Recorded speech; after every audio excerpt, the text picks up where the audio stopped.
Hello and welcome back to your trusted local podcast. We are delighted to be with you. This is Becky Phelps. I am Beth Malicki, and we're going to talk about some of the stories of the week that really caught our attention and we think deserve maybe a little bit more time. Absolutely. So just yesterday, Thursday, I was out at a groundbreaking that happened in Cedar Rapids, right in the downtown area. The development is called First and First West, and it has seen a lot of change in the last 5 years. So, yeah, I mean, even going back to when it really cleared out originally. After the flood of '08. Right. That area was just, there were still some businesses there, obviously, but not anything like what we're seeing today. Not even close, no. I remember when I started here at TV9 back in 2020, there was nothing there. It was just a giant field of grass. And I remember the city was just getting proposals for what that development could look like. And then I was doing a live shot out on this giant field of grass about all of the wild ideas that they had about what could this become.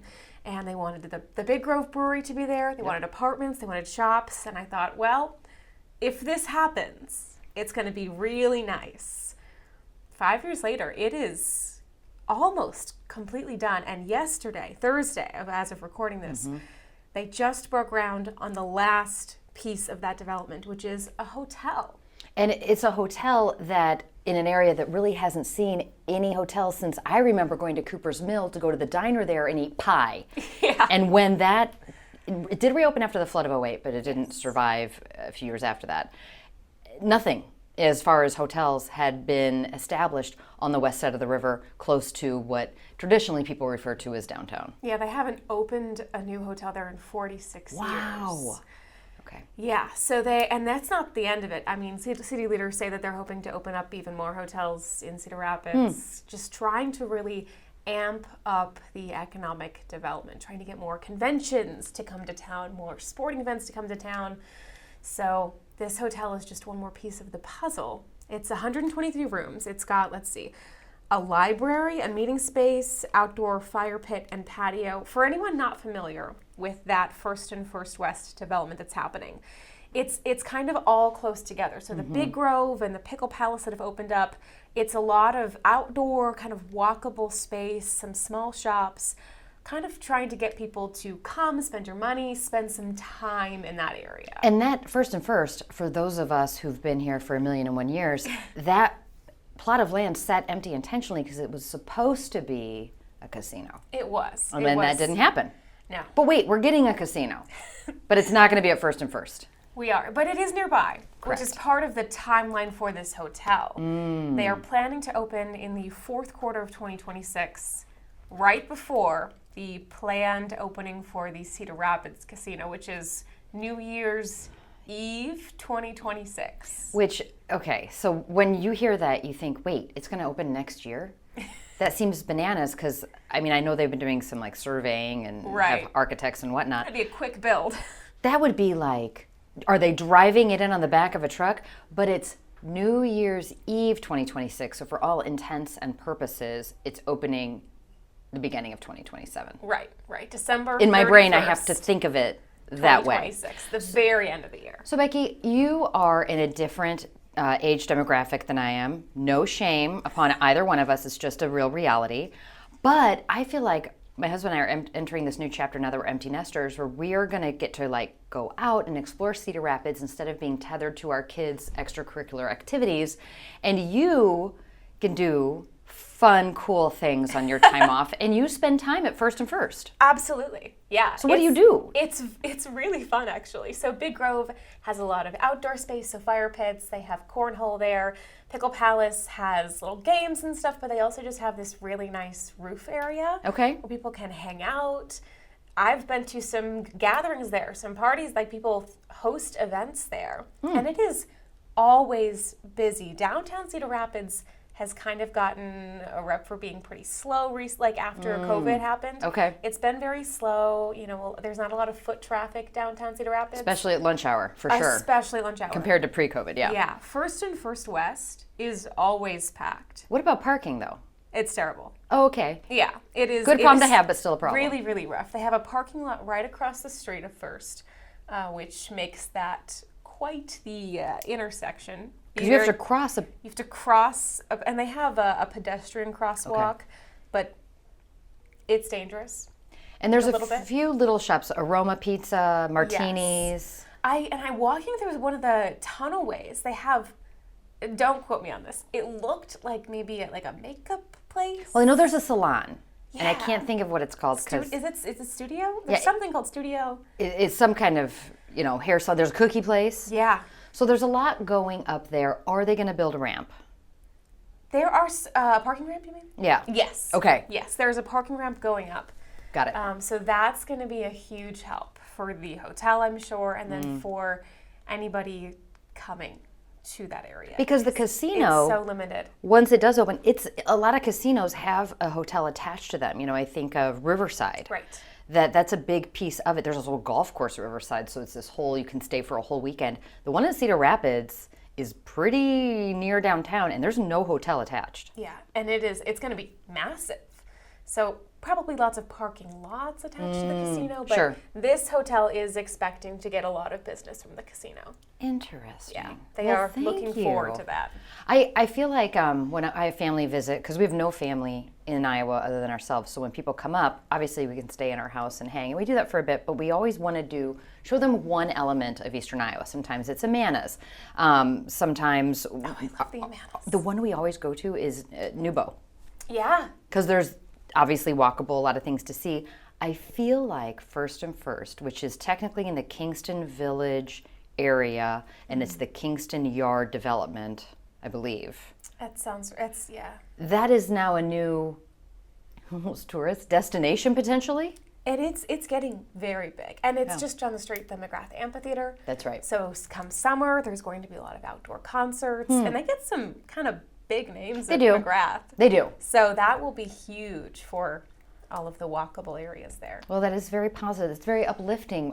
The story I want to talk about is not so much. It's just kind of heavier. Take it away. So I'm glad that you... we've eased you in to brightened the our news spirits. of the week. Yay. Yay, hotels. A story we've been talking a lot for a few weeks now has to do with the impacts of decisions that the Trump administration has made to crack down on certain types of immigration. One sector that has been getting a lot of media attention is revoking student visas. They're technically called F1, international student visas, and like so many aspects of the news, sometimes we are learning along with everyone else. Oh, in every aspect of what I do. Right? I am doing so much research. Yeah. And this is, I had some friends who were on these visas back in college, but really? I don't know a lot about it. Well, it's not really a conversation starter. Yeah. Tell me more about your visa. Yeah. But we have had to dig in and better understand, how do you get one? Why do you get one? How can you lose one? And when you lose one, what does that mean? So what I thought, and I was wrong, is that the visa meant you could stay here. And that is not necessarily true. My understanding now is that a visa allows you to enter the country legally. Okay. But in order to stay here, that is something called your student status. And the student status and the visa are tracked on a website that international students in the United States are very, very familiar with. It's called the Student and Exchange Visitor Information System. I believe it's pronounced SEVIS. Okay. So there are these 4 individuals living in Iowa, and they logged into SEVIS. As I don't know if they do it daily like I do to check my bank account because I'm paranoid, or if they do it, I don't know, just to see if anything's changed. Maybe they get an alert. Maybe they get an alert when there's been a notification when there's been a change. Yeah. So they, on SEVIS, could see that their visas had been revoked. Then they also received letters that said not only has your visa's been revoked, but your student status is no longer valid. You need to leave or be deported, and we may not send you back to the country of your origin. So, wow. And some obvious big feelings coming with this information.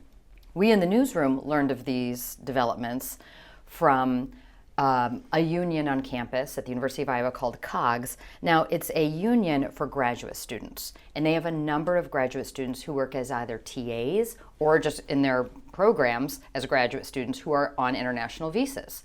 And by the way, it's redundant to say international visa, but forgive me. But you only get a visa if you're an international human. So they alerted media once they had heard that this was affecting people at the University of Iowa. And this isn't just affecting in the state of Iowa students at Iowa. It's also, we know of 2 individuals at University of Northern Iowa who have had their visas revoked. But one thing we haven't given time to on TV, because we are very limited by time, is who are these 4 individuals? Why are they here? And why do they want to stay? Especially during a time when maybe they don't feel so welcome. So I'm just going to briefly talk about what we know about these 4 individuals, and we glean this information from a lawsuit they filed against Kristi Noem, the Department of Homeland Security, specifically citing the revocation, not of the visas. They accept that because they know they accept that by and large. It's the revocation of their student status. That's what they're really taking issue with in the lawsuits, in my understanding. So the first individual is a 4th-year PhD student in chemical engineering from the country of India. He and a colleague are developing a new portable electrochemical oxygen concentrator. I don't know what that is. What? Yeah. And they say they will be utilized in the medical field and potentially in air travel. This individual, by the way, we don't have any names, so that's why I'm calling them individuals and students, whatnot. This individual's mother died of COVID, according to the lawsuit, and became inspired to focus on oxygen delivery systems. He came into the United States on an F1 student visa in 2021. He has had a criminal charge for operating while intoxicated, an OWI. He also received a speeding ticket because there are claims within the Trump administration that they are seeking to revoke visas for people who've engaged in criminal activity. Okay. We don't know if that was the motivator here, but that's why we are bringing this up. And in their lawsuit, they bring up any criminal past in the United States as part of the lawsuit and saying that, yes, he or she did this. No, that's not enough to lose your student status. Okay. According to the lawsuit, the student now cannot sleep and is having difficulty breathing since learning of the status being revoked. So that's John Doe 1. John Doe 2 is an undergrad in economics, 1 year shy of graduation. Currently living in Tiffin, came in 2017 and had their visa reissued in 2024. We don't know why the gap. It might be during COVID. This individual returned home to China. I have no idea. The lawsuit did not get into that, but I do recognize there's a gap there. This individual, criminal-wise, has had some traffic violations as well as a disorderly conduct conviction. So disorderly conduct is kind of in the category of disorderly house, like having a loud house party. Okay. You can get cited criminally for that, but it's not going to send you to jail. Okay. Okay. Yeah, kind of like a ticketed thing. Exactly. So this individual says since their status was revoked, they are having to increase their depression medication. The third person, also someone from China, an undergrad as well, in exercise science and might have to help me with this word, kinesiology. Kinesiology. Thank you. Yeah. Expected to graduate in December of 2026, received the visa in 2022, also convicted of OWI, operating while intoxicated, and received a deferred judgment. Deferred judgment means if the judge said, I need you to spend 30 days in jail and a $5,000 fine. I'm making this up, just an example. A deferred judgment means you don't have to go to jail for those 30 days. You don't have to pay the $5,000 fine. But if you violate your parole, if you break another law, you will have to fulfill that sentence. Okay. Finally, the fourth individual, and this is where it gets confusing, not a student anymore. This person has graduated from the University of Iowa with a master's of public health and is practicing in the field of epidemiology and lives and works in Des Moines for the state of Iowa. He is working for Health and Human Services, analyzing drug overdose death trends in the state, and helps develop prevention strategies. Since his visa and student status have been revoked, he has not been able to return to work, and according to the lawsuit, all efforts directly related to the student's work is on pause. Wow. Which is like, whoa, can somebody, So- well, okay, yikes. So how could this person still be in the United States under a student visa when he or she is no longer a That student? is exactly my question. So the Yes. lawsuit gives us, I think, some insight, and here's what it reads. That pursuant to optional practice training as temporary employment is directly related to the student's major area of study. Wow, a lot of words that mean nothing. But if you really slow down with them and take time, what I believe it means is if you have just graduated and you got a degree in something that the state may have an opening in, not just the state, but you can get a job, whatever, in that field of study, and it is very close to what you are studying, you can do that on your student visa. Wow. I don't know for how long. I don't know if it can't be for in perpetuity. None of these things are, you can't sit on a visa forever. Sure. You have to keep getting them renewed if you stay. So the first three individuals I talked about, the ones who were still students, received messages from U.S. embassies telling them if they stayed in the U.S., they could be imprisoned and sent to a country not of their origin, a place maybe they've never visited before. And a judge, they sued, obviously, and a judge issued an injunction, an immediate, absolutely not. You will not be deported. The government, the United States of America, cannot do anything to reject your student status. Now, they can reject your student visa. So if you decide to leave, you're not getting back in. Can we go back to the student status? It's so confusing. This is very, it's a lot. Yeah. The student status, do you know if it has a time limit? Does it have, like, I don't. is there anything that can revoke it other than? Yes. Okay. There are, and I'm gonna, rely on my memory, which is always fun.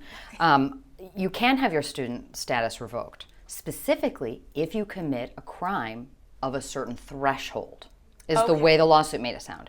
You can also have your student status revoked if a bill is filed in Congress about your student status or something. And that one I really don't understand because, as you and I both know, Becky, bills are not laws. Bills are ideas that could become laws and deserve our attention and focus, but I'm not going to be arrested or nothing's going to happen to me if I violate something that's in a bill. It has to be a law. Right. So that part confused That's me. interesting. Or I think, so those are my understandings of, so yes, you can lose your student status as an international student, but it sounds like the visa is easier for the State Department to yank, or the Department of Homeland Security, or ICE. I believe they work in concert. I could be wrong, but those are the entities that are at the focus of this conversation. And if they yank the visa, you are supposed to leave. No.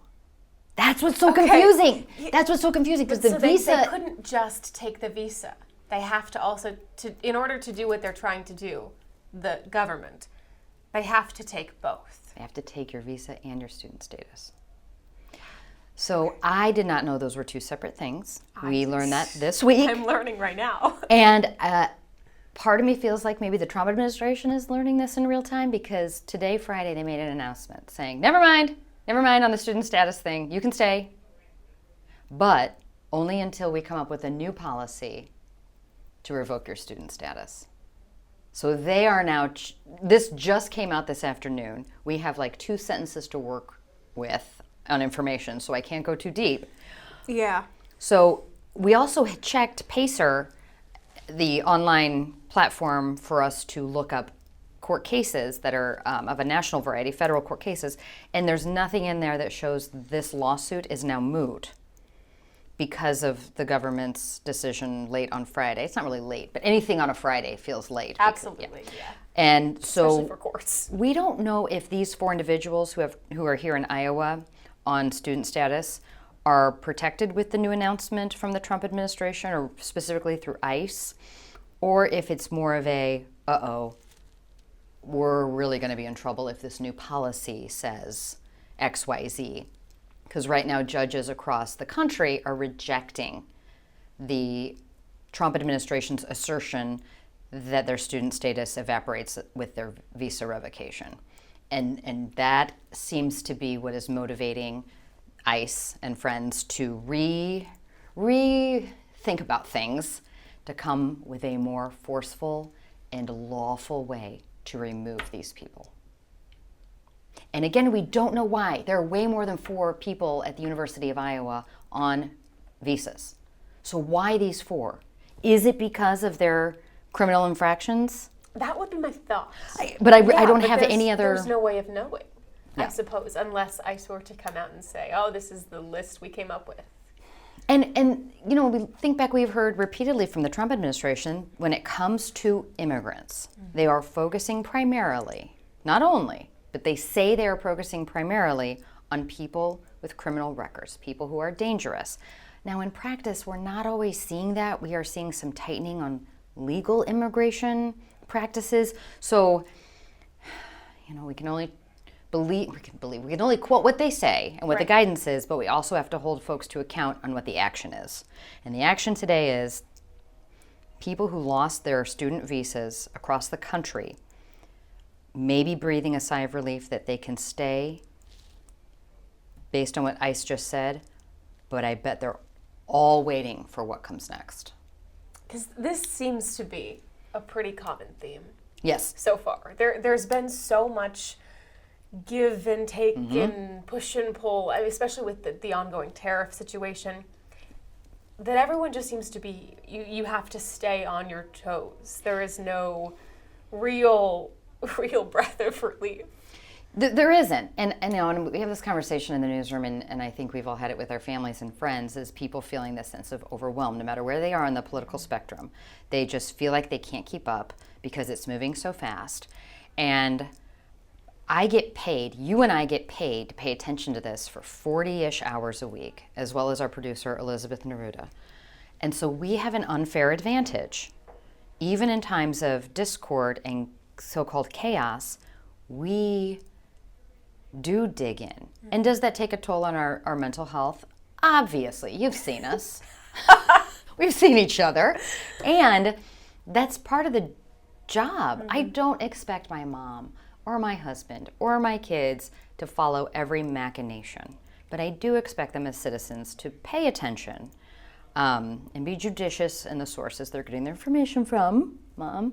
But we do not unplug. No. And that's not like a pity party. I'm just, No, and this is, just across the country. It's.